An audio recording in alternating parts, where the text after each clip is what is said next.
نہ کہ انالیٹیکل سوچ یا کریٹیوٹی پر۔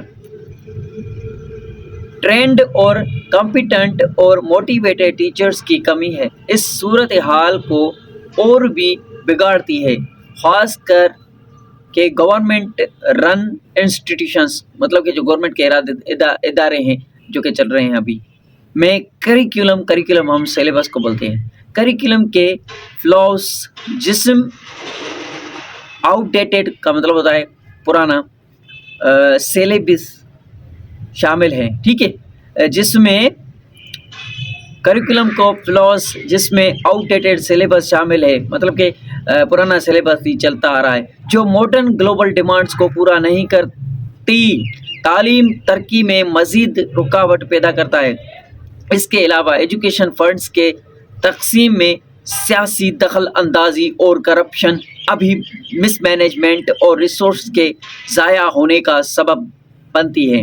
جینڈر ڈسپیرٹی مطلب کہ ان ایکولیٹی، جینڈر ان ایکولیٹی بھی ایک بڑا مسئلہ ہے، خاص کر کے کنزرویٹو اور دیہاتی علاقوں میں۔ کنزرویٹو کی معنی ہوتی ہے پرانی سوچ رکھنے والے جو کہ لڑکیوں کو اسکول نہیں بھیجتے، نہیں پڑھاتے، اور دیہاتی علاقوں میں دیہاتی جہاں لاکھوں لڑکیاں اسکول سے باہر ہیں، مطلب کہ ان کو تعلیم نہیں دی جاتی۔ آخر میں پاکستان کا تعلیم پر نہایت ہی کم انویسٹمنٹ جو کہ جی ڈی پی کا 2% سے بھی کم ہے، یہ دکھاتا ہے کہ کیسے سسٹم کو مسلسل نظر انداز کیا گیا ہے اور حکومتوں کی ترجیحات غلط رہی ہے، ٹھیک ہے۔ تو یہ چیلنجز تھی۔ چوتھے نمبر پر آتا ہے گورنمنٹ ایفرٹس اینڈ ریفارمس، مطلب کہ گورنمنٹ نے کون سی تعلیم کے لیے کوششیں کی ہیں اور ریفارمس کیے ہیں۔ وقت کے ساتھ مختلف گورنمنٹس نے ایسے ریفارمس انٹروڈیوس کیے جو تعلیمی شعبوں کو بہتر بنانے کے لیے تھے۔ ان میں سب سے سنگل نیشنل کریکولم نوٹیبل ہے، ٹھیک ہے، SNC کہتے ہیں ہم اس کو شارٹ فارم میں ہے وہ، ٹھیک ہے، جو ملک بھر میں ایک یونیفارم اسٹینڈرڈ آف ایجوکیشن دینے کا ایم رکھتا ہے، مقصد رکھتا ہے، تاکہ مختلف اسکول سسٹم کے درمیان کا گیپ ختم ہو سکے۔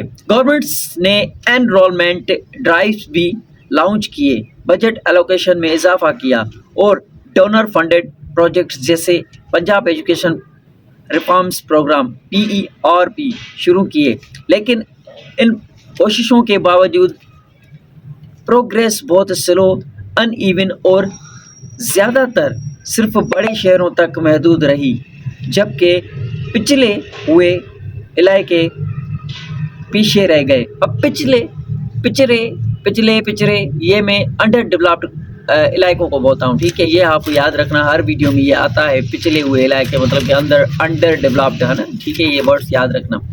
5ویں نمبر پر آتا ہے reason for the failure of the reforms, the primary reason for the failure, مطلب کہ بنیادی مقصد کیا ہے جس کی وجہ سے یہ تعلیم میں ریفارم کرنے میں فیل ہو جاتے ہیں، ٹھیک ہے۔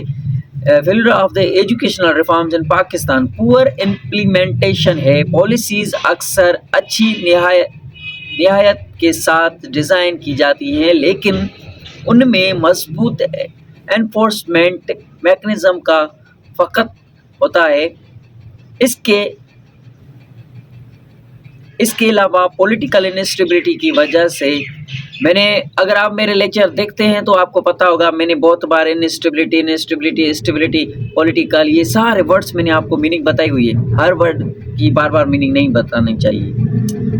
پولیٹیکل انسٹیبلٹی کی وجہ سے پالیسیز میں بار بار تبدیلی ہوتی ہے جو کنٹینیوٹی اور لانگ ٹرم پلاننگ کو ڈسرپٹ کرتی ہے۔ ایک ویک مانیٹرنگ سسٹم امپلیمنٹس کی ان ایڈیکویٹ ٹریننگ کا مطلب ہے کہ ناکافی ٹریننگ اور ڈیپلی انٹرینچڈ سوشل اور کلچرڈ بیریئرز، میں نے یہ ورڈز پہلے آپ کو بتائے ہوئے ہیں میننگ، جیسے کہ جینڈر بیاسز اور ٹریڈیشنل کمیونٹیز میں تبدیلی کے لیے ریسسٹنس بھی ایجوکیشنل ریفارمز کی سکسیس کو روک دیتی ہے، مطلب کہ ان کی آپس میں جھگڑے۔ ان سسٹمیٹک ویکنیسز کی وجہ سے زیادہ تر انیشیٹوز ان افیکٹوز بن گئے ہیں. انیشیٹوز مطلب ہوتا ہے گورنمنٹ کوئی قدم اٹھاتی ہے، کوئی اچھا قدم تعلیم کے لیے، انیشیٹو ان افیکٹو بن جاتے ہیں. ٹھیک ہے، مطلب کہ افیکٹو وہ نہیں ہوتے، ان افیکٹو ہوتے ہیں، اور یہ صرف پالیسی ڈاکیومنٹس تک محدود رہ جاتے ہیں. یہ ڈاکیومنٹس میں صرف لکھے ہی رہ جاتے ہیں، امپلیمنٹ صحیح طریقے سے نہیں ہوتے، ان پر عمل صحیح طریقے سے نہیں ہوتا، ڈاکیومنٹس تک محدود رہ جاتے ہیں بنا کسی ریئل ورلڈ امپیکٹ کے. تو یہ 5 ہم نے ایجوکیشن کے بارے میں بات کیا. آپ کو ہوپ کہ آپ کو یہ لیکچر بالکل سمجھ میں آ گیا ہوگا. انٹرسٹ کے ساتھ پڑھیں اور میرے ساتھ جڑے رہیں. دا وے فارورڈ، تعلیمی نظام کو دوبارہ زندہ کرنے کے لیے پاکستان کو بولڈ اور کنکریٹ اسٹیپ لینے ہوں گے. ایجوکیشنل بجٹ میں بڑا اضافہ کرنا ہوگا. فنڈ کا ٹرانسپیرنٹ انٹرنل یقینی بنانا ہوگا. سب سے پہلی پرائیورٹی ہونی چاہیے تعلیم کو آگے کرنے میں، تعلیم کی پروفیشنل اور ڈیولپمنٹ. اور دیکھو میں نے یہ ایسے فل نہیں لکھا کیونکہ لیکچر بڑا ہو جاتا ہے اور کوئی فل اسٹوڈنٹ دیکھتے نہیں. اس کے لیے ووکیب اور انگلش آپ کو ٹائپ کرنی چاہیے، اس کے لیے یہ میں نے آدھا لکھا ہے. ٹھیک ہے، باقی میرے لیکچر فل ہیں. اگر آپ کمنٹ کریں گے، پورا لیکچر دیکھیں گے، لائک کریں گے، کمنٹ کریں گے، ووکیب کے الگ لیکچر بناؤں گا، ایک ورڈ کی الگ لسٹ بنا کے اس کو سمجھاؤں گا. Keep watching, stay connected. اللہ حافظ.